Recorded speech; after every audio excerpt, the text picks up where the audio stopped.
readying themselves for the latest round of a long battle. Peace activists and locals protesting against the construction of a naval base in the village of Gangjong are preparing to counter a rally by those in favour of the project. In the front line, the elected leader of the village vowing not to cede an inch of territory to his opponents. Our ancestors were smart enough to find this settlement and cultivate this land in a wise way. That's why we have a duty to maintain it like a treasure and pass it on to the next generation. This is the proposed site of the $90 million base, which would be home to 20 warships, some of them carrying the US-made Aegis ballistic missile defense system. Many of the activists here say its purpose is to help the US contain China's growing military power. The reason given for picking this location was that it would be a perfect deep-water base for an ocean-going, far-reaching navy, capable of defending the interests and the shipping lanes of one of the world's largest economies.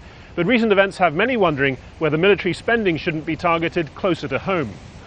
Last year's sinking of the Navy ship Cheonan and the North Korean attack on a western island with a combined loss of 50 lives have prompted a military review. Talk of a so-called blue water navy has receded, with opposition parties calling for the National Assembly to reconsider its approval of the Jeju base. But the government is determined to press ahead with its 2014 deadline. If something happens in the southern waters, we can respond 14.5 hours earlier from Jeju than from the mainland. That's why we intend to build the base. Back in the village itself, the base supporters have arrived, several hundred military veterans from around the island. They decry their opponents as communists, religious zealots, North Korean sympathizers. These activists from outside are misleading people with false information. So together with civic groups for national security, we need to show people that there are also voices in favor of this project.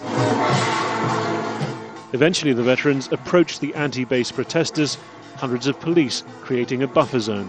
It's a stalemate, but one that can't last indefinitely. Fawcett, Al Jazeera, Jeju, South Korea.